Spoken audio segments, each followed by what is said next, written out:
Have we got a show for you? Lil Sean. Drop. Broccoli, celery, gotta be VeggieTales. Lima beans, collard greens, peachy keen, VeggieTales. Cauliflower, sweet and sour, half an hour, VeggieTales. VeggieTales, VeggieTales, it's time for VeggieTales. Throwback, Sunday school. Hi, everyone. Hi, everyone. I'm Michael Ruffino. And I'm Liz Brody. And have we got a show for you? And have we got a show for you? We do have a show for you. You see, in the world of podcasting, it's cutthroat. You have rivals. You have fellow podcasters. Usually, it's a rivalry. Is this true? But in the world of VeggieTales podcasting, however, it's a big ship. It's a big tent. It is a big ship. We're all friends. Yeah, we're all neighbors. Exactly. You're welcome. Won't you be my neighbor, Liz? I am your neighbor. You are my neighbor. And we have today two other neighbors, one of which has a VeggieTales podcast. Kev, do you have a VeggieTales podcast too? Unfortunately not. Not yet, you say. Not yet, you say. Yes, we have Finn from the Unofficial VeggieTales podcast and Kev Messick on here to just hang out with us a little bit. Do a little chit chat. Yeah. We're networking here. Yes. On our show with other people from other shows. Yes. So, Finn, Kevin, welcome to Have We Got a Show for You. Nice to meet you. Fantastic. Hey, well, thank you all for having us. Yeah. I appreciate the camaraderie. You know, no competition, no butting heads. Just I can be your friend. I'm gonna be real annoying with the VeggieTale references. I'm gonna shoehorn them in nonstop. No butting heads, but plenty of butt heads. Yeah. Well, speak for yourself. I will. Normally it's non-stop Lord of the Rings references, so some actual VeggieTales references will be nice. I've got Lord of the Beans. I can talk about that all day. Yeah. I haven't seen it yet, so I've got she's so excited for it. Yeah, I did not know that one existed, and when he told me about it, I was... Oh, such a good one. A really weird one, but a really good one. Yeah. That was a Phil Vischer joint, wasn't that? It was. Yep, he wrote that one. Yep. And they may or may not have annoyed Universal or Warner Brothers about. Yeah, they got in a little trouble. They had to jump a few loopholes later on. They did a Wizard of Oz parody, and they had to specifically go to Warner to distribute it to make sure they wouldn't get in trouble. And they had to scrap a bunch of merch for the episode too. Oh yeah, well that's the thing. I remember Mel Brooks approached George Lucas about Spaceballs and asked if it was okay, and Lucas said, "I don't care if you can make your movie, you can make it a parody of Star Wars, you can get very close to Star Wars, just don't make any merchandise." And that inspired Mel Brooks to do the whole merchandising. Spaceballs, the shirt. Yeah, Spaceballs, the T-shirt. Spaceballs, the coloring book. Spaceballs, the flamethrower. I still got to watch that movie. Oh, it's so good. Spaceballs.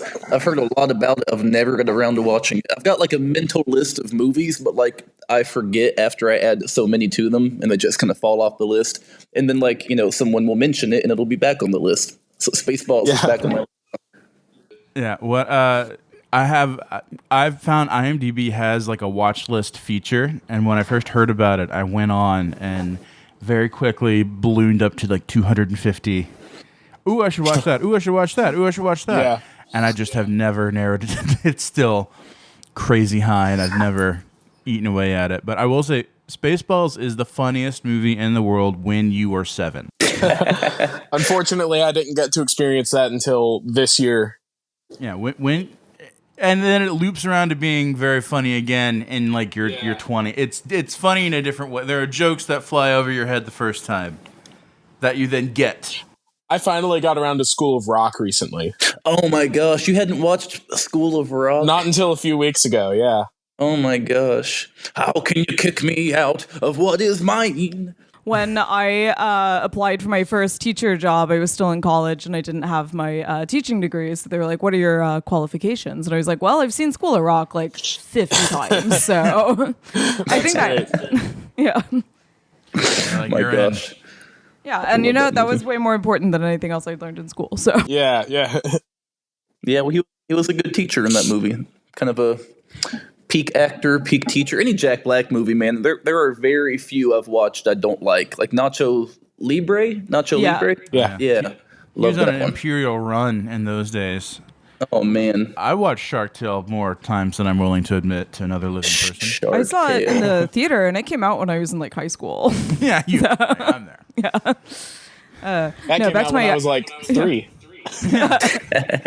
I'm old. No, but I know I missed part of the conversation, but I was going to say, I think Spaceballs is one of those films that I think if I saw it now, I'd be like, what is this? And why are we watching this? I think it only holds up because of the nostalgia. I think like I went back to watch a couple of other Mel Brooks films recently, and I was showing my partner some of them for the first time, and he just sat there and was like, uh-huh.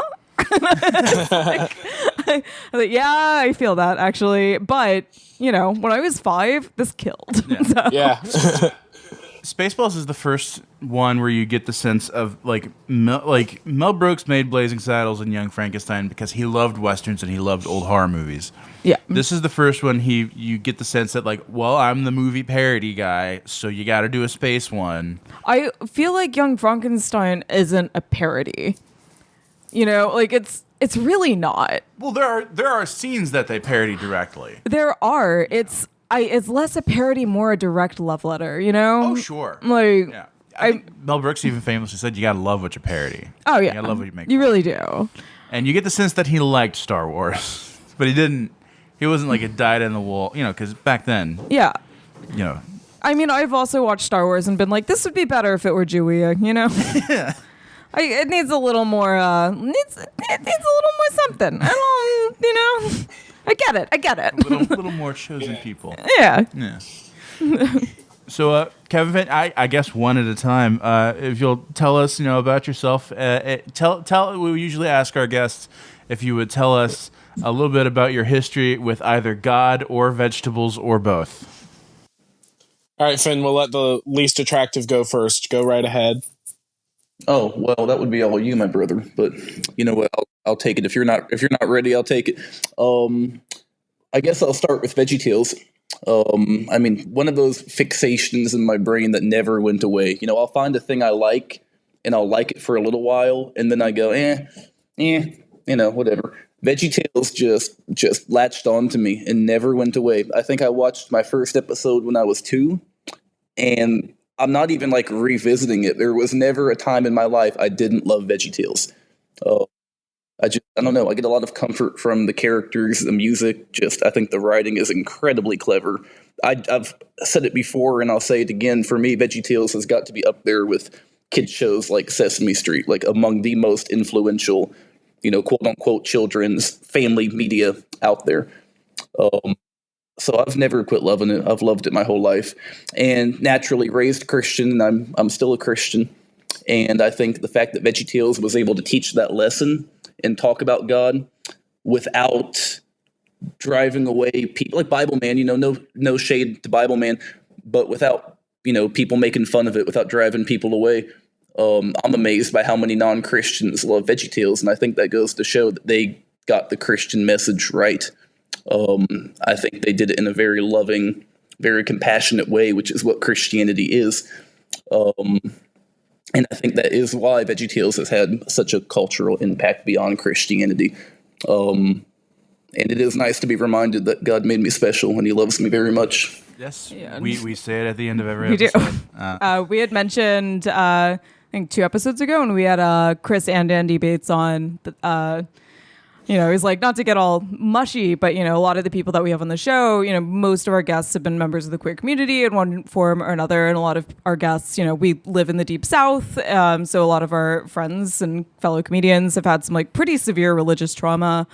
And they still ask, can we please be on the VeggieTales show? We still love VeggieTales. It's still such a safe space and still such a place of joy. And every time I watch an episode, I'm just like, this is I'm Jewish. I'm not, but I did grow up with VeggieTales, and it was always something that made me proud of my my faith. And doing this podcast now with my adult friends, I'm like, yeah, no, this is this is a source of pride in a way. Like, I know I'm not a member of this community, but like, it's still, you know, as somebody who is a person of faith who has like a strong moral grounding because of VeggieTales. I'm like, yeah, no, this is awesome. You know?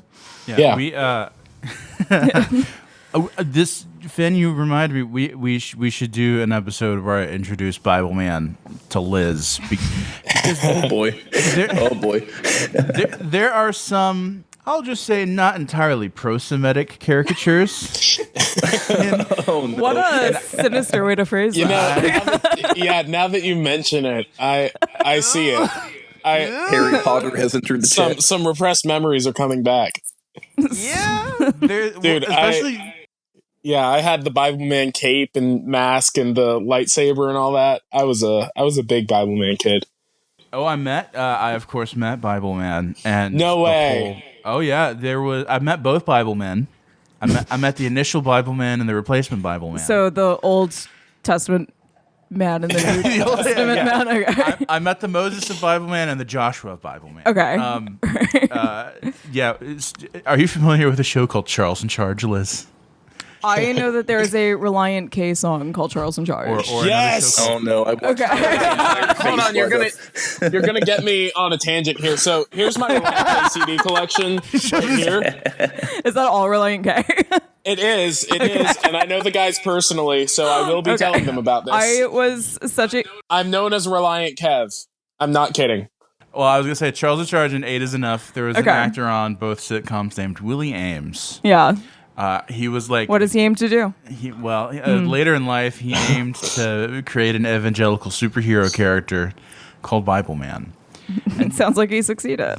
This is like if Kimmy Gibbler created an evangelical superhero. It's like a side character, like someone who's known. Yep. Yeah, this is like somebody who's known for being a sidekick on a sitcom spins off and does something completely different. Mm-hmm. And I'll tell you both, Finn and Kevin. I met Bible Man and Cypher and the villain Luxor Spondroth. His name's Brian. They did a signing. They did a signing at a bookstore in Gardendale, Alabama, after doing a show at the church. And I got them all to sign a tape that half of them weren't in because I wanted that tape.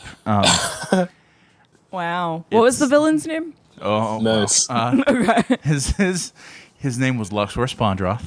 Okay. He's like a demon cyborg. Name a cyborg that's not a demon. Wow. Okay. Truly. All right. But it was mostly because they kept hiring back the same guy to play the villain over and over again. So they just made the character play like Dr. Fear. He was the Master of Misery. He was El Furioso. So they just kept bringing the actor back, and they said, well, this character is taking on these different gimmicks just because we like having this actor I'm around. so intrigued. I can't wait for our Bible Man journey. And now me and him are friends on Facebook and connected on LinkedIn. Hi, Brian. Oh, let's go. That's awesome. Hi, Brian, if you're listening. Hello, El Furioso. Yeah, the Prince of Pride. He used to dance for Carmen. This is a whole side thing. No He way. used to be one of Carman's backup dancers. Wait, Separate episode on Carmen. Is that Yo Carmen the Vids? Carmen Yo Kids, yeah. Yo Carmen Yo That's Kids him. the Vids. Yeah. I've got one of Yeah. those tapes. They had VeggieTales on one of them. So I had to buy it. Everything I know about this does come from Worst of All Possible Worlds episodes. Yes. So that's Finn, you aren't talking about this Carmen, are you? The tape I gave you, yes. Yeah. all I know about this man is he's also from New Jersey. Also a jerk. Our pride, I'm from Delaware, so I'm one state over. like Carmen and Bruce Springsteen. And Tony Soprano. the real life person, Tony Soprano. Yeah. So okay, sorry, sidebar over. Kev, will you please? Yeah. So, I was raised in a very fundamentalist Baptist church, very King James version only, no contemporary music, that kind of stuff. And I'm still a Christian now.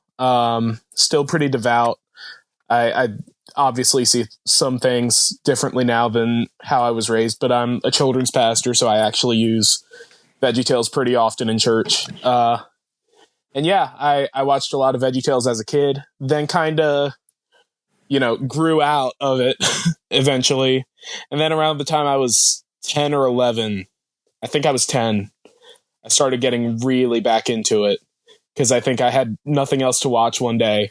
So I popped on St. Nicholas and I was like, oh, this show is like actually funny. And that got me hooked again. Okay, yeah, that's nice.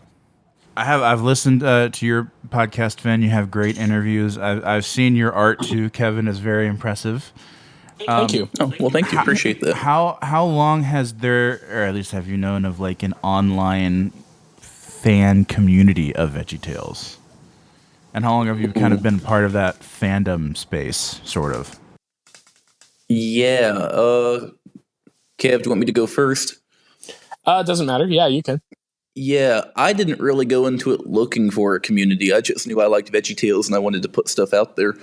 And the community I guess they kind of roped me in because I wasn't looking to like be a part of anything. I was just kind of like, I'm going to make content. I'm going to have fun. And a lot of people watched what I was doing kind of fast, kind of right away. And then I started messaging people and interviewing people in the fandom, joining servers and, trading merchandise with people and whatnot. And, after maybe like half a year of doing what I was doing, I was completely like roped in, I was part of the community.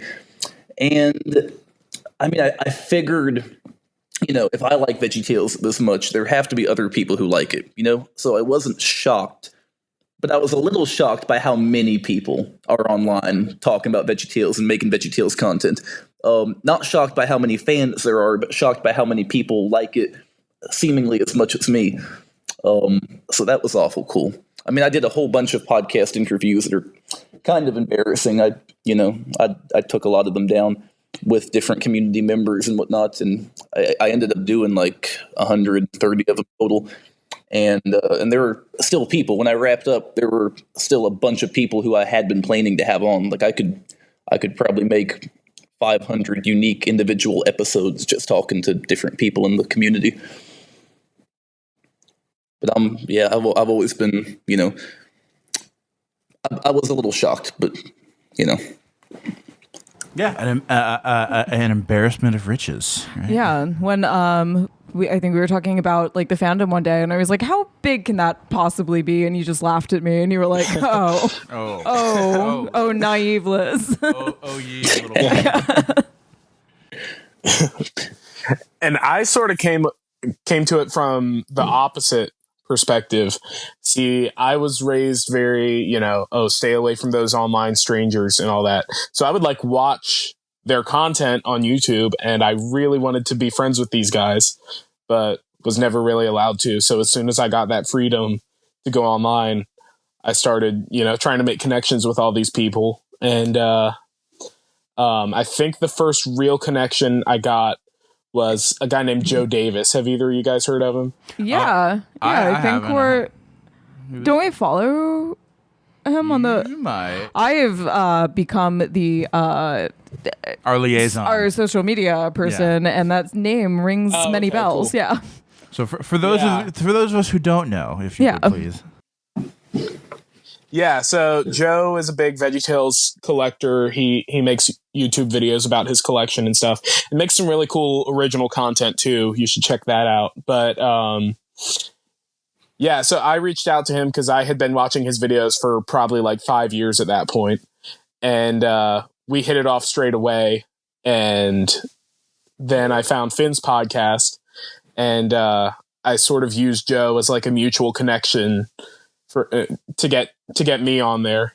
And Finn and I hit it off real quick, and now next year we're going to be roommates. So nice. Oh, cool. Well, there is a little more to me and you meeting. A little bit. So I didn't know how in depth we wanted to get. Well, I don't mind sharing. I find it funny. I was a little hesitant to connect with matched people on online. Grindr. Hold up. I was a little hesitant to like connect with people online. I kind of had to know what they were doing, look at their YouTube channel, hear them talking, and then I'd reach out. So I get to comment from a blank YouTube account, just says Uncle Kev, and it says, "Hey, I have like a bunch of VeggieTales memorabilia, and I'd love to be on your podcast." And I remember reading the comment, and I'm like, I'm clicking the account, I couldn't find anything, I couldn't find them online. I'm like, who is Uncle Kev? Who is Uncle Kev? I'm thinking that has to be like a much older gentleman. You know, I've never met a young guy online going by Uncle. And so I left a heart, on his comment. I liked his comment, and I left it be. And then he showed up on Instagram and messaged me. I'm like, oh, dear Lord, Uncle Kev is back. And I clicked his page, and I'm like, oh my gosh, what in the world? Like, I had never seen VeggieTales art like that before in my entire life. And I've been all over the internet looking at fan art, making my own art, which wasn't very good at the time. And I mean, half of the stuff he had up was like photorealistic, like terrifyingly good. And I'm like, okay, yep, no, he's legit. And we started talking, and then we hit it off like that. And we were best buddies before long. How much do I owe you for saying all that again? We'll talk later. Commissions can be purchased at. If you'd like a cameo from me. We have a recurring bit where we say, like, if you disagree with our theology, email us at We Got a Show for You podcast. That's great. And yet they still find the Instagram account. Oh yeah, I have been so charmed by the outreach of a lot of. But you two reached out. A couple of seminarians have reached out to us to be on VeggieTales podcast. A drag queen that is doing a VeggieTales themed drag show. Yes, very excited. That will be happening. Well, we had one drag queen do Madame Blueberry, so we're thinking we'll get her to do like the Duke and the Great. I was listening to that one earlier. Yeah, we're thinking of getting her to do like the other one of the other female character centric ones that's not Esther. Yeah, like the Duke and the Great Pie War, the Princess and the Pop Star. One of those. Princess and the Pop Star would be great. Yeah, that'd be great. Yeah. I went back and listened to that one, and I forgot about the wee joke, and that I was giggling in my car for like 5 minutes. Man, I've got to see a drag show rendition of Madame Blueberry. That would kill me.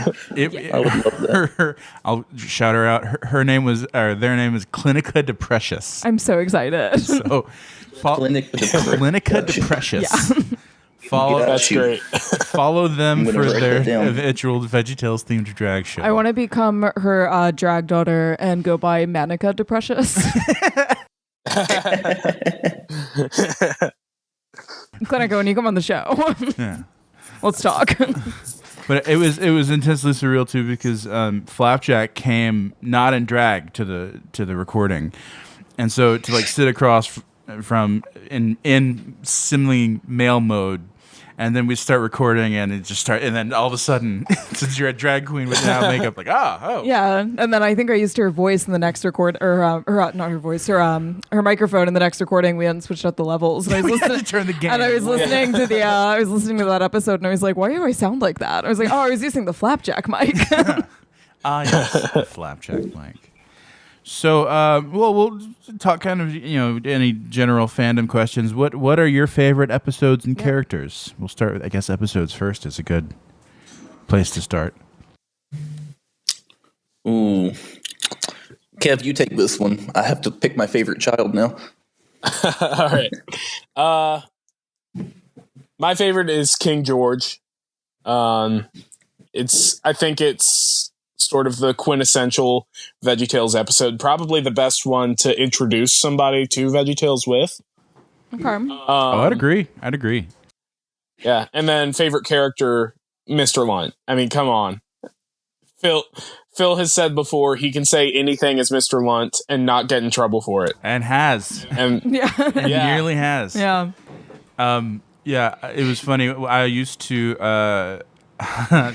the weirdest thing is when I found out how they did the VeggieTales voices was because I I would download the Holy Post back when it was just the Phil Vischer podcast episodes. This is a weird tangent. We're just gonna go with it. Okay. And they would be downloaded to my iPod, and I had DJ software where you could speed up and slow stuff down. Mm-hmm. And when they mentioned that they would pitch shift like Mel Blanc, when he would do Bugs Bunny, they would like adjust it. They would sweeten the audio by kind of pitching it up. And I didn't know how that worked until I was listening. The file came up on my DJ app, just the whole Phil Vischer podcast. And he used to, at the beginning of every episode, sing the Phil Vischer podcast theme song in a character voice, either from VeggieTales or What's in the Bible. So when I pitched it up, I was like, "Oh, now that's Bob. There he is." Yep. I would change up the audio and change the speed up a little bit and be like, "Oh, there it is." That's how they did that. Yeah. So anyway, total tangent. Finn? Yeah, I remember as a kid, I was like 10 years old listening to the Phil Vischer podcast because, I like VeggieTales. That's the VeggieTales guy. And my dad overheard it one time and he was like, you are way too young to be listening to stuff with issues like this. Yeah.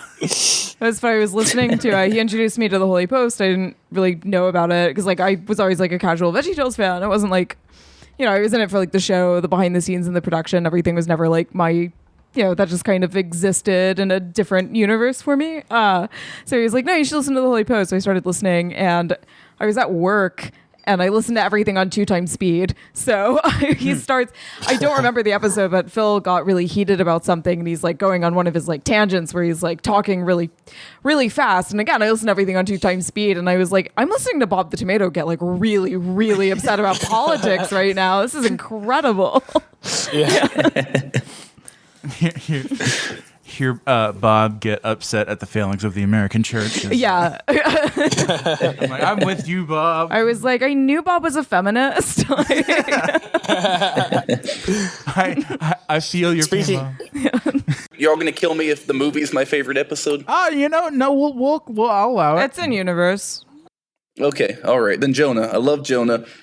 Favorite character? Gosh, I go back to Jimmy a lot. But like picking a favorite character is difficult. It kind of changes, depending on my mood. But I like Jimmy.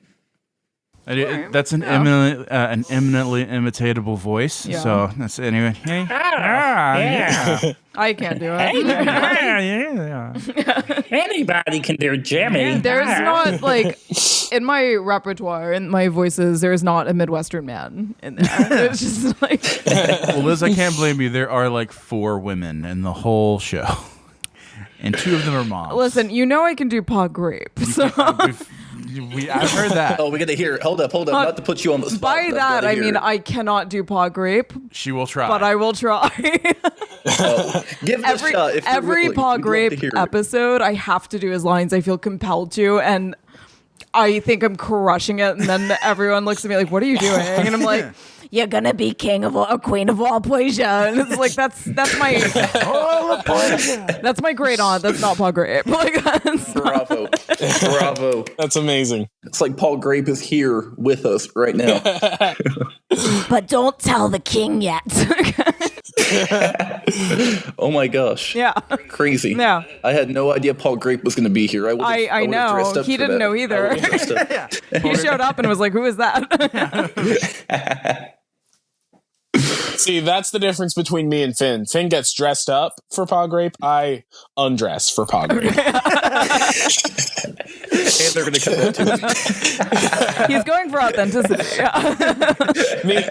Have fun. Me and Finn, guys. me and Finn at one point did a series of VeggieTales fan commentaries where we commentated over every single episode of the show, spin-offs and all that. And Finn, how much would you say you had to cut out maybe a third of what I said? Dude, it got crazy. It got crazy to the point where I went through. I'm tired. I'm cutting out anything that catches my ear. Then I heard him back later. I'm like, oh my gosh, he snuck a lot in here. Like, he snuck a lot in here I didn't even pick up on. So I had to take them all back down and re-edit them again. Like, golly, man. We're talking about VeggieTales. But, there's a lot of jokes you can make with a show like VeggieTales, unfortunately. Bob and Larry Cookie Cutter, if you're familiar with that. Yeah. Yeah. Yeah, So, that's okay. I'm assuming Finn, you're our mic, and I stay up at night and I'm like, oh, I know that Michael's somewhere in the world right now listening to me ramble, and he's just shaking his head like, I gotta cut all of this.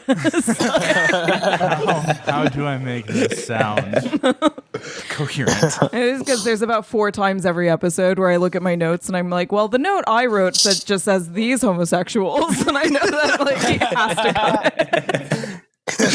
Well, see, on a And I know commentary, this is going to get cut. it does get, a little difficult on the commentary because you're trying to like talk as you're watching the show. And if you hear our commentary series, there might be like a minute of just nothing. Just dead, silent, nothing, because Kev was just going crazy. And I'm like, oh boy. Sitting back and biting my lip and going, oh, I should cut all that. But it was so funny, man. I mean, it was so funny. It was funny, but it is hidden in the vaults and gone forever. Oh man, no, I've got all of it. I'll have to put it up on like a Patreon account. You can hear the uncut Kev uncensored. Yeah, Kev, Bob, Larry, and Kev uncut. Yeah, I'll say I was always partial to the Larry Boy episodes.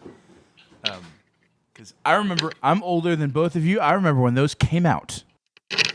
Really? Okay, now which one? Like League or like Bad Apple or like Fib? The Rumor Weed and the Fib Yeah. episodes. Oh my gosh! I'm older than all of you. Yeah. Now. I remember at the Paul Grape in here. at the local Christian bookstore, they did not do a midnight release, but they did an evening release. So it's like, for VeggieTales, it's not a midnight release; it's like an 8 p.m. release. Yeah. That is midnight. For vegetables, that's midnight. And me. that's when you got. That's when the Cisco thing says you got to throw him out. But, Yeah. No. But I'll never forget, they had and I mentioned this on the Rumor Weed episode, they had like a well, like a circular structure built out of Rumor Weed tapes. They had so many to sell. Oh man, that's so cool. And for a child, and I was a tall child. I was a very tall child. Well, you're a tall adult. I'm a tall adult. A tall child. They were like waist high, or maybe even a little taller. It was crazy. They built like a well structure. Like a circular. It was like in SpongeBob where they built the tower out of snow. It was like a very tall well made out of Rumor Weed tapes. The first run Rumor Weed tapes. That's so cool, man. But yeah, I remember when Jonah came out. Jonah coming out was like on par with Shrek. It was like an animated movie that was marketed similarly to a Disney movie or Shrek. It was like everywhere. Mm-hmm. I remember Chick-fil-A. It was Christian because Chick-fil-A had the toys and not Oh, McDonald's. wow. So there were Jonah toys from Chick-fil-A. I remember that. I just remember my brother really wanting a poster. My brother's name is Jonah. And he saw that poster and he was like, how do I get that? And we're like, I don't know. We can get you something else that has your name on it. Like, I was not above asking the movie theater because they always throw those posters. So I would ask the movie theater or the store. see, I didn't get that. Oh my gosh, we did Yeah. that. Oh, well, Kev, I see in the background your big. Was that for a Christian Yeah, bookstore? this came from eBay actually. Yeah. Yeah, I would get like I remember when Episode 3 Star Wars came out. I got a bunch of the marketing display stuff. Some of it it's all long gone, but like video game and movie posters from just the store that was going to throw them away. Yeah. I was tight with the manager of our local Christian bookstore, and they would get those like cardboard VeggieTales display shelves whenever a new episode came out. So I don't have the shelf part anymore, but I still have the top part from the Veggies in Space episode from 2014. The only thing I know about that episode, the only clip I've seen, was the no-brainer of casting Archie as Doctor Who. That was oh man, Yeah, of course. Yeah. That was there the whole time. I think as It was such a good episode too. It was a know really about good that episode. one. Yeah, they started picking up like close to the end there, and then Noah's Ark happened. Yeah, I remember seeing part of or most of Noah's Ark in a Christian bookstore walking around, and I was like, "Oh, this is not the same or particularly good." Yeah, the soundtrack. I'll give it that. The soundtrack to Noah's Ark is actually fantastic.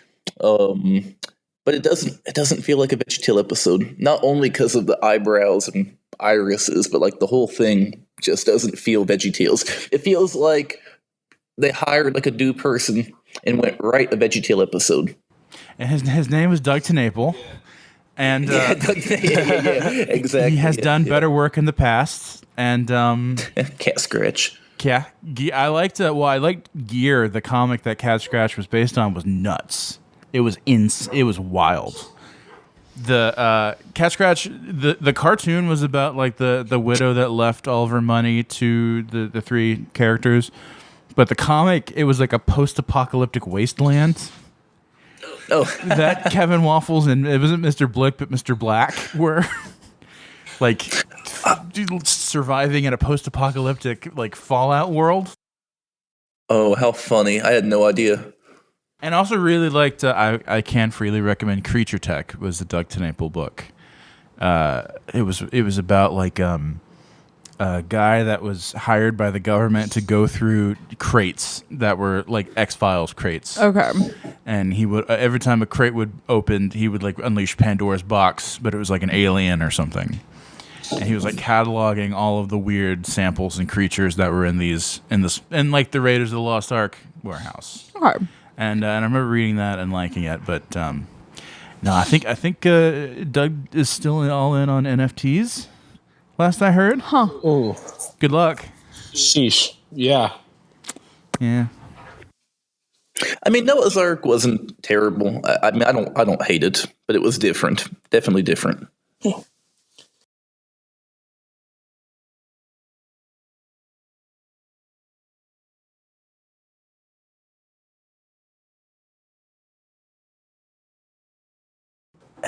If that was what they were going to continue to do, I'm kind of glad that they. Yeah. Do you know about the VeggieTales show? Yes, and I felt like if it was distributed on not like a second or third or fourth tier streaming service, more people would have watched it. Yeah. Yeah, probably. 100%.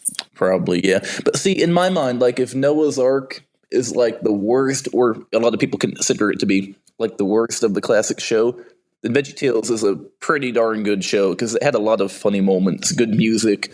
I love No More Rain. And the plot wasn't terrible either. It was just a few jokes and whatnot they'd put in there were not VeggieTales, you know, a lot of bathroom humor, which was incredibly shocking, kind of lowbrow for VeggieTales. Yeah. I think Yeah, a few things just kind of fell out of place, but if that was the worst they have to offer, then we're okay, I think. I always think of VeggieTales and the VeggieTales characters as being in like a similar league to like the Muppets. Yeah. And so the VeggieTales show made a lot of sense because it was the Muppet Show. That was basically what the Muppet Show was, but with VeggieTales. Okay, and I watched a couple, whatever episodes were out for free. But I feel like if he was even on Amazon Prime, more people probably would have watched it. It would have gone a little bit longer. Because I feel like that's a valid direction to take that show. And yeah, it was like when they first started with the best Christmas gift, like it was looking like it was gonna go in a good direction because it did so well on iTunes and DVD that they ordered like 6 or 8 more episodes. And then they decided to dump it all onto a streaming service that nobody cared about. Yeah. That kind of stuff kills all these shows is when they're produced for like Yahoo Screen. Yeah. And then once that streaming service is gone, the show's pretty much gone. Yeah. Well, I could be wrong. I think they made Yippee really only for new VeggieTales. Like that was kind of like the whole purpose behind it was we've got Yippee and we've got new VeggieTales, and that was it. So for like a year, 2, 3 years after the VeggieTales show ended, they kept calling it New VeggieTales. We've got New VeggieTales. We've got New VeggieTales. And like they quit being new after a while, you know. But they kept pushing it, and yeah, I think that was kind of like their selling point. Like I think they literally made the site along with the VeggieTales show, and then had Phil and Mike promote it on a talk show on cable. TBN, I guess it was on TBN, right? When they had them on around the holidays. Yeah. Yeah. Yeah. I think that was the last thing Phil wasn't Phil involved in writing the VeggieTales show? Oh, yeah. Yeah, he had a lot of involvement with it. Yeah. So, and I really, in retrospect, you know, having I should get you a copy of Me, My Friend, Me, Myself, and Bob. Yeah. Liz, if you haven't read it before. I have not. Because going back and watching them, you definitely see a voice of Phil that was, and hearing him on, you know, the Holy Post now, you see when that voice is gone. It's felt, and like when you get it back, and your Lords of the Beanses and your Wizards of Haas, if you will, like okay, something is back that was not there. And then we go back to it not being there again. It's like I'm gonna sound kind of pretentious, but it's like John Lennon or Paul McCartney's solo work. It's like it's not quite the same as the Beatles. That's very pretentious of you to use a reference that everyone will know. Well, it's like I don't know. We're talking about talking vegetables here. You know? Okay. See, VeggieTales is kind of a tragic story, you know, with a really happy ending, but it was a trick happy ending. Because it ends up being tragic anyway. Yeah. Well, this might be heretical for me to say on a VeggieTales podcast. Go for it. But I'm going to say it anyway. I think that what's in the Bible pretty much accomplishes what Phil wanted to do with VeggieTales a whole lot better. I haven't watched it, but from what you've told me about it, it sounds like that's kind of it. And I mean, sometimes as an artist, you aim to make your statement one way and then it comes out a different way, you know, and that's just the way it happens. I think maybe not what he wanted to do with VeggieTales originally, but I think especially post bankruptcy, after he had taken a while and, you know, learn some things, learn some mistakes that he had made. Yeah. Mm-hmm. In terms of the teaching aspect of relaying these lessons and these stories from the Bible for kids, I think that What's in the Bible kind of does that better than VeggieTales, which we do kind of bring up on our show a few times. A lot of the Bible stories and stories from Torah in VeggieTales are kind of told like fairy tales. Mm-hmm. They're kind of divorced from the real world and history and, you know, the historicity of these conflicts. Yeah.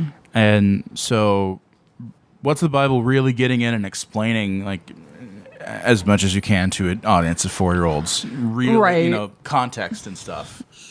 Not making it as mythic. Yeah. Yeah. Kind of grounding it a little bit more. Yeah. Like I said, I haven't watched it yet, but I do like the VeggieTales characters more, of course, because I watched those when I was a toddler, and they win forever. yeah. But I think it's more like, you know, the Talking Heads is great, but I don't think David Byrne got to really say what he wanted to until he did his solo albums. Yeah. Yeah, and we love both. We do love both. Yeah. I will say, when we saw David Byrne, it was mostly Talking Head stuff, wasn't it? It really was. It really was, yeah. Yeah. No, I do agree. I do agree. So, outside of VeggieTales, what other kind of stuff and shows do you like that it maybe perhaps informs your like of VeggieTales? Animation and comedy, is that something? Where are you at on Monty Python? Is really what we're asking. Yeah. I need to get deeper into Monty Python. I keep meaning to. I've seen the first half of The Holy Grail and I really liked it.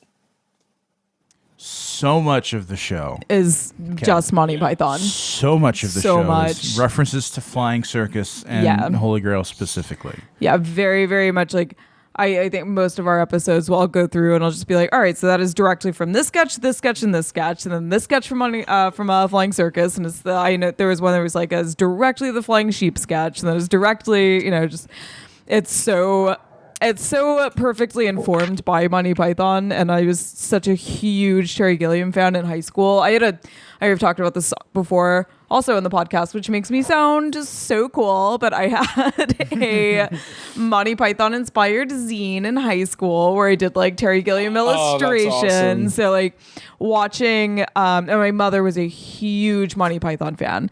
So I think I watched Monty Python before I had watched VeggieTales. So I think that's why like even now I go back and watching VeggieTales now, and I'm like, oh, this is just Monty Python, but like the American Monty Python. It's almost like how so the guys who did regular show wanted to make an American animated Mighty Boosh for kids. Regular show. So it's like this is just the American animated Monty Python for kids. Yeah. Oh man. It was funny. Liz and I met doing comedy. We both did stand-up comedy. She's retired. I still do it every now and again. But we met, and it was funny because Liz would wear black, and she doesn't have it now, but she had long black hair. Yeah. And I was like jovial, and we were sitting next to each other.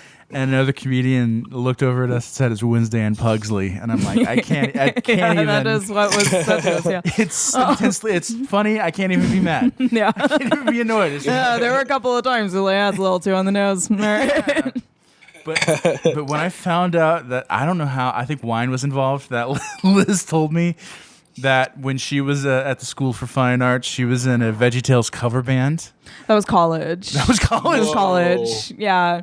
And by that, I mean, my friend and I... I've always wanted to do something like that. My friend and I, we were both Jewish. We both had access to small instruments. There was a shared like ukulele, small like little like play drum set, little tiny like play keyboard situation, and we would show up to people's parties and cover silly songs. Kind of against everybody's will at first, and then we would like see how far we could get into the bit. And we could usually get a couple of songs in. So, Did this band have a name? well, okay, so we didn't officially have a name. I had a fake band. Okay. So I had a band that would put out promo material, and like I had everything but music. And there was no intention to ever have music, but like there was That's a full so there was great. like there was a SoundCloud page. Like I would do social media. Like there were releases. I made posters. I made albums. I made EP covers called the Grouchy Lepers.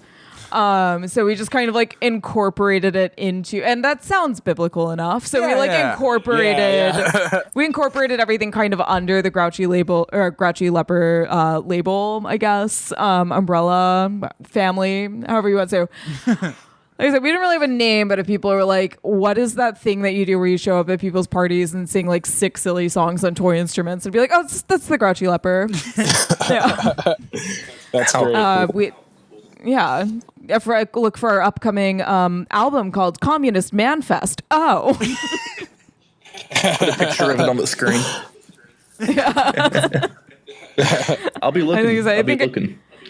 Some of me it too. still exists. I took a lot of it down because I had to like, when I was working in journalism, I had to, be able to scrub some of my presence from the internet. Be less Googleable. Yeah, I had to be less Googleable. Yeah, I kind of have the same problem. I am in a Wiggles cover band. Oh, incredible. So it's almost worse. And if you Google my name, that stuff will show up. Oh yeah. You got it going, Michael. I was slightly too old for the Wiggles when the Wiggles came out, and I remember I was like picking my sister up from daycare. I was with my mom, and she was picking up my sister from daycare, and I just saw that they had like fruit salad going on the TV. Yummy, and yummy. I was like, what is this? And I looked at the kids, and the kids were as transfixed as I was when I first watched VeggieTales, and I'm like, all right, I see. The youth. This is the next The one. youth, yeah. The callow youth. Yeah. Yeah, you you asked earlier, what sort of other things we're into and how that sort of informs our interest in VeggieTales. And the Wiggles is one of those big things that's just stuck with me my whole life. I got to meet them earlier this year. Nice. And I also made Wiggles painted vans, and I got to give those to Anthony. So that was great, because he's the only remaining OG member left. I'm sure those Wiggles vans go so hard. Thank you. Yeah. But yeah, another big thing, we touched on Reliant K already, but I was a late bloomer with them. I didn't start until January last year. You were a late bloomer in general. So I digress. That's true. Now, so my relationship with VeggieTales sort of informed that one, because up until last year, all I had ever heard was the Pirates Who Don't Do Anything cover. Yeah. And I heard some of my favorite YouTubers talking about their song Sadie Hawkins Dance. I was like, I'm gonna look into these guys, and then found my new favorite band after that. Yeah, they were my cousins and I were really, really into ska, because we were, just You don't have to explain. I did. Look, that's what you do when you're like bored on the Jersey Shore, when you're like, what, 13? That's just what you do. We had a ska band. I played trumpet. We all played brass instruments. Like, it was. That's so cool. And I bet say we all played trumpet. Just playing trumpet. yeah. Yeah. So you've got to be a 5-Iron Frenzy fan. So I. Yes. I had to tell Kurt Heineke about my relationship to 5-Iron Frenzy. So my cousins and I, just any ska, we loved, your classics, Catch-22, Streetlight Manifesto, all these bands. And just once you start listening to ska, you have to go through, like, when everything was still kind of in physical medium, we would just get our hands on anything we could. And there'd be like ska compilations at our local record store, and we would just get like anything ska. And I remember listening to 5-Iron Frenzy for the first time and being like, oh, this is awesome. But it was just on a compilation of, like, somebody had like burnt it, I think, and like, oh, wow. You could sell, like, if you had like mixtapes, you could like sell it at the front in like little sleeves for like $3. So we would get like these compilations. So there was one with 5-Iron Frenzy on it. I was like, who is this? I love this. So I think somebody gave me Jesus of Nazareth, which I didn't think too much about, because I was just like, that's a hilarious name for an album. And that was definitely the era of ridiculous album names anyway, so I didn't think anything of it. And then I think Reliant K had like 2 radio hits at that point, and I was like, oh, this is like ska. Also, there was like a ska station that we'd listen to because we were in like Tom's River. So, ska was having a huge moment there. And I was like, oh, this Reliant K band is also like really, really good. And it's kind of like crossover. It was right around the time that I found the Dinosaur Sounds album. And because I was 13, I loved it. And people are going to unfollow me for that, but that's okay. I liked it when I was 13. And so like Reliant K kind of had that like crossover sound that I was like, yeah, this is great. Yeah. It's like pop punk ska. And then I got like so into it, and in like 9th grade, I started high school in Alabama, and I was like, oh, there's this great band, Reliant K. And people are like, yeah, we know Reliant K from church. And I was like, what? What are you talking about? And then I was like, yeah, this 5-Iron Frenzy band? And they're like, we know that from church. And I was like, what? And I like looked it up. I was like, they've been Christian bands the whole time. Like called one of my cousins. I was like, did you know? And they were like, what? I was like, yeah. Kevin Finn, long ago in the histories of Christian music, there was a tour called Winter Jam. And, oh, heck yeah. And every year they would come through Birmingham to the Birmingham Jefferson Convention Center. It was a free concert. Ooh. Where basically the whole Christian music industry is like, here's what we got. Okay. And it was at this concert that I believe I met Reliant K. Oh, wow. Really? I think I definitely met Hawk Nelson. Oh, sweet. And a bunch of other, like Aisha, I can't remember her name. Nicole C. Mullen did perform, so I did not know at the time she did Larry Boy, but I saw her perform. Newsboys, Toby Mac, DC Talk was no longer, but I have seen DC Talk in pieces of DC Talk. Like, I saw the Newsboys with and without Michael Tate. I've seen Toby Mac. I saw Kevin Max. They're all separately, but I have not seen them Voltroned together as DC Talk. Liz is just giving me Jewish confusion. Yeah.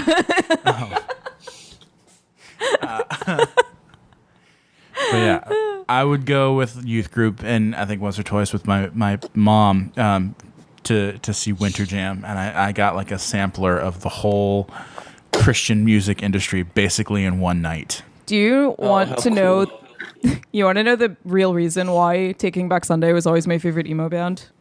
So it was the only one with the Jew in it.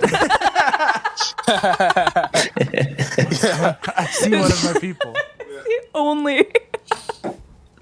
I was like, yeah, the Sundays just don't be confused by that. It's not the Sabbath. Yeah, I'll never forget the Newsboys had, I think they still, I don't know if they do this anymore, but they would have the drummer would flip upside down on a hydraulic rig. Wow. They would wow. With the drums or with just the drums, playing okay. the drums upside down. Okay. Oh my gosh. Just if it was just him, whole drum set. Now we're talking. And I remember seeing like a 40-year-old Toby Mac stage dive. That was a calculated risk. Yeah. But yeah, I did. That was a fun. Nice. Nice. Yeah. Toby Mac. Is Toby Mac still around doing stuff? I haven't heard that name in a long time. I think he is. I think he's think still he is. doing solo stuff. Toby Mac. Yeah. Is Toby Mac still around? I don't know what the Newsboys are going to do now. Will they ever become newsmen? I wondered if we'd stray into that territory. Yeah, they're in a bit of trouble. Yeah. They need to just be Australian again, man. Yeah. Well, my understanding it was more or less an open secret. That they were Australian? Yeah, that's what. I had a feeling. Just like the Wiggles. Oh my God. Yeah. The former lead singer of the Newsboys was Me Too'd. Pretty bad. So Bad news, boys. bad news. Oh God, yes. Yeah, bad Newsboys. Oh no. I don't know if they're gonna get. I don't know how they're gonna continue. Because they took a culture war turn, which was sad to see. That's rough to see that. Yikes. Because I like the Kev, I don't know if you have any background with this. I like the early weird Newsboys. You've told me about this. With the Steve Taylor influence. I saw Chagall Guevara reunited at the Ryman. It was amazing. Steve Taylor was great. Mike was there. I met Mike Naraki there. Oh my gosh. Oh, that's so cool. In person, and I recognized him because of his voice from the commentaries. I was like, hang on. I think I was at work and you sent me a picture of you and Mike Naraki, and I was like, are you with Larry the Cucumber? Yes. Oh, how cool. Yeah, I love like the weird Newsboys lyrics about like the grace of God can create such turnarounds like a vegetarian barbecuing hamster. Oh my gosh, that was Newsboys? Yes. Oh, I had Which is incredible. I love that one. Like a vegetarian Oh my gosh.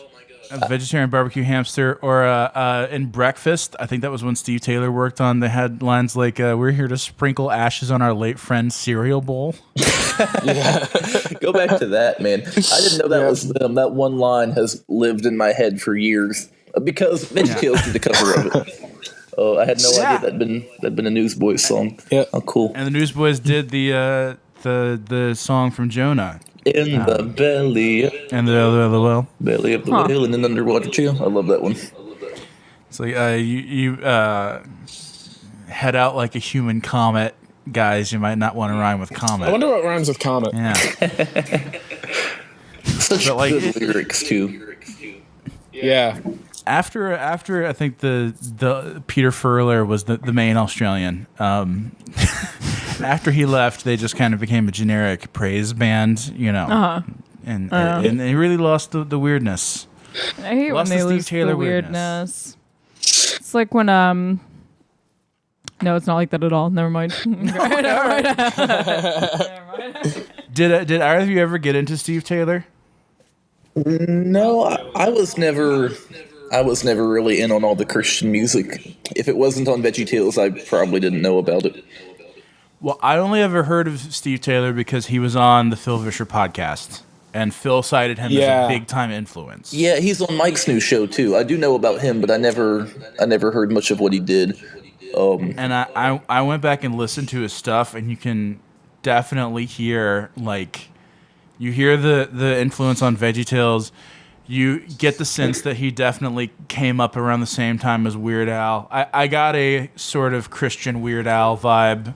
Oh, Not cool. Not in terms of the parody songs, but in terms of like Weird Al's general like the songs that he writes that aren't parodies. Speaking Oh, of, now I gotta check him out. yeah, speaking of, me and Finn just went and saw Weird Al in July, and we met him. We met him, got a picture with him. Yep. The moment you mentioned Weird Al, now I gotta go check out Steve Taylor.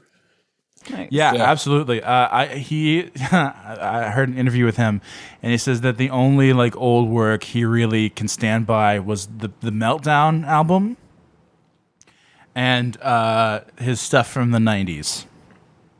The rest he's like, but Meltdown was good, and the stuff I made in the 90s was good. Because he was in a band called Chagall Guevara, and they were mostly Christian musicians, but It's a great band name. It is a great band. Yeah. They want to make revolutionary art. Get it? Yeah. I like that they went with Chagall is a choice. Yeah. Okay. Yeah.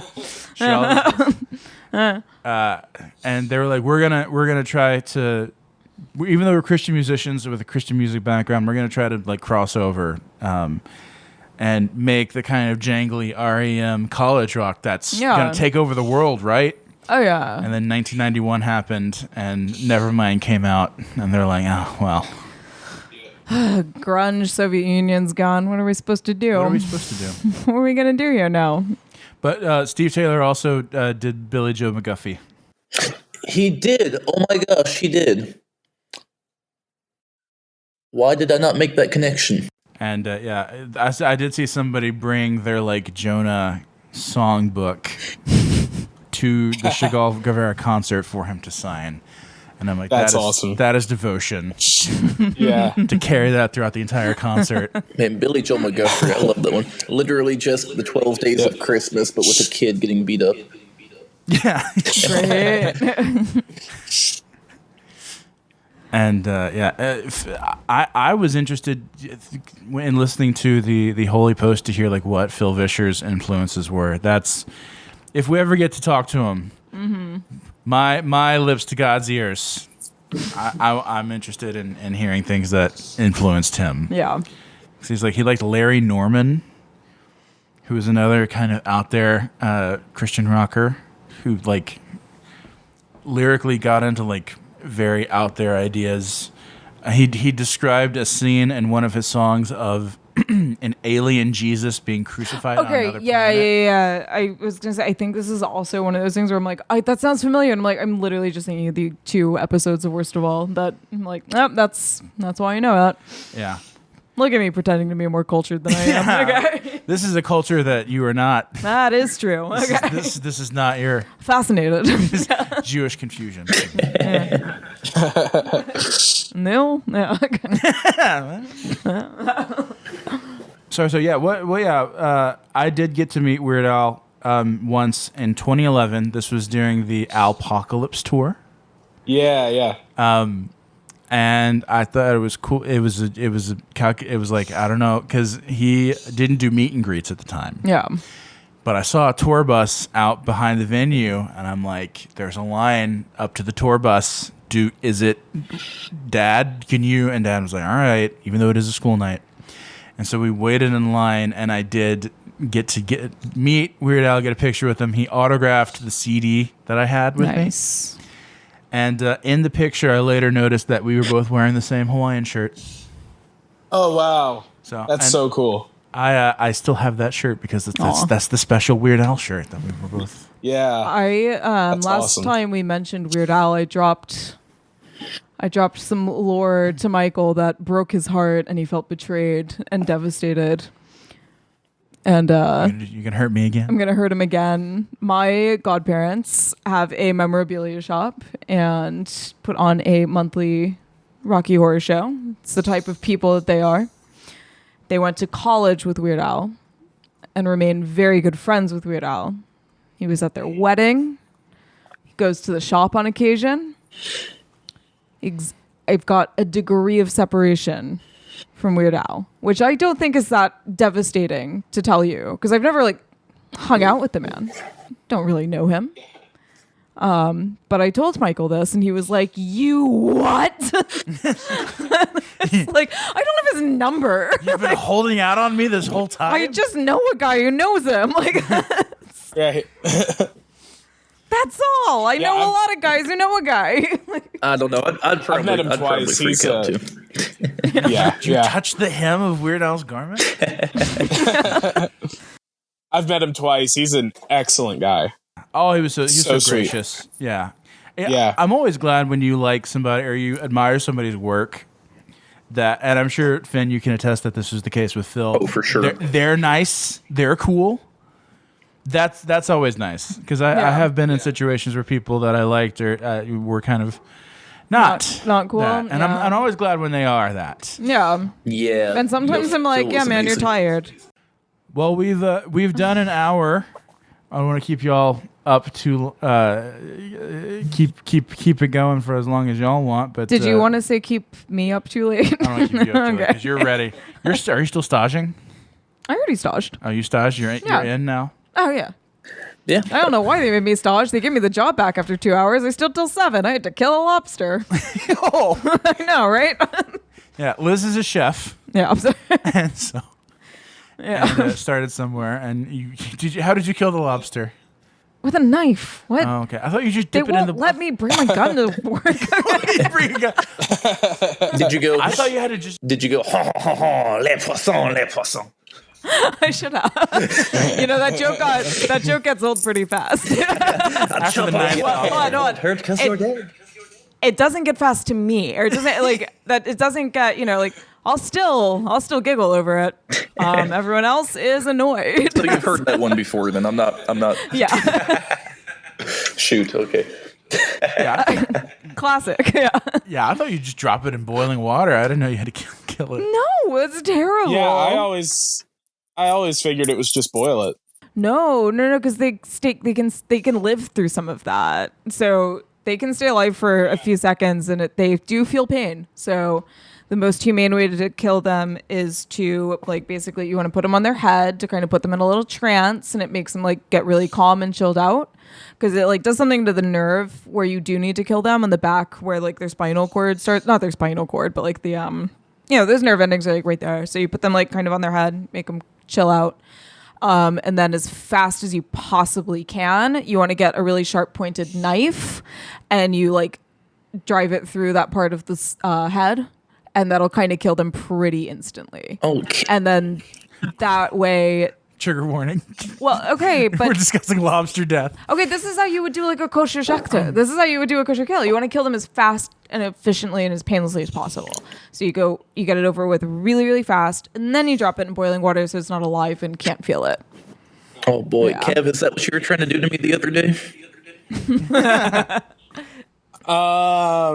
No. Because I'm cool with standing on my head, but when you brought out the knife, I got a little bit worried. That was just target practice. Yeah. Kev goes. Liz is an amazing chef. Thank you.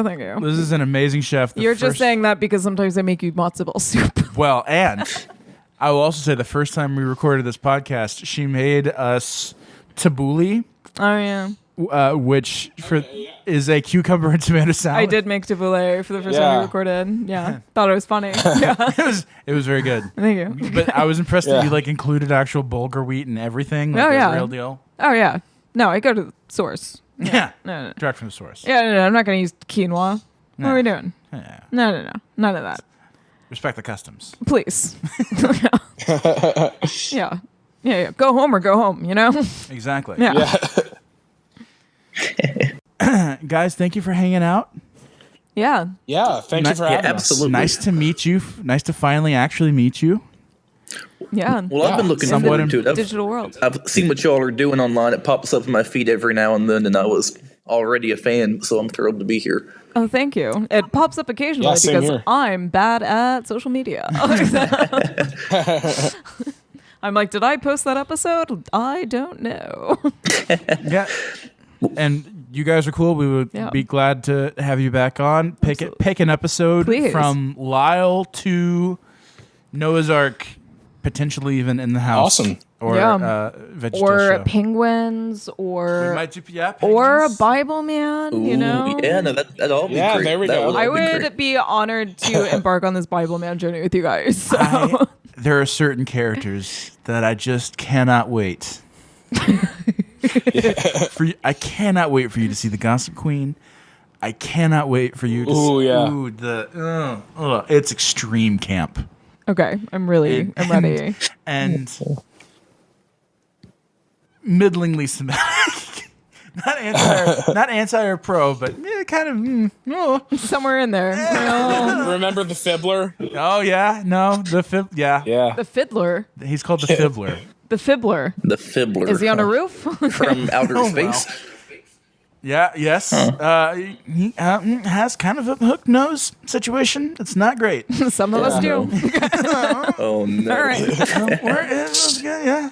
Well, You will see me on pins and needles for an hour and a half trying to talk to Liz. I'm about excited. Bible villains. Be like, oh. Is this going to be like when somebody tells me they're a huge Harry Potter fan? I look at them and go, "That's suspect." This episode, Bible Man does battle against the wicked APAC. We don't have to. We all are. We are. Okay. I wish I had the pen that I stole. Okay. APAC pin that you stole. you didn't take any of the money, but you kept they let you keep. Well, yeah, they wouldn't reimburse me. You tell them they're terrible, and they're like, "We're not paying you."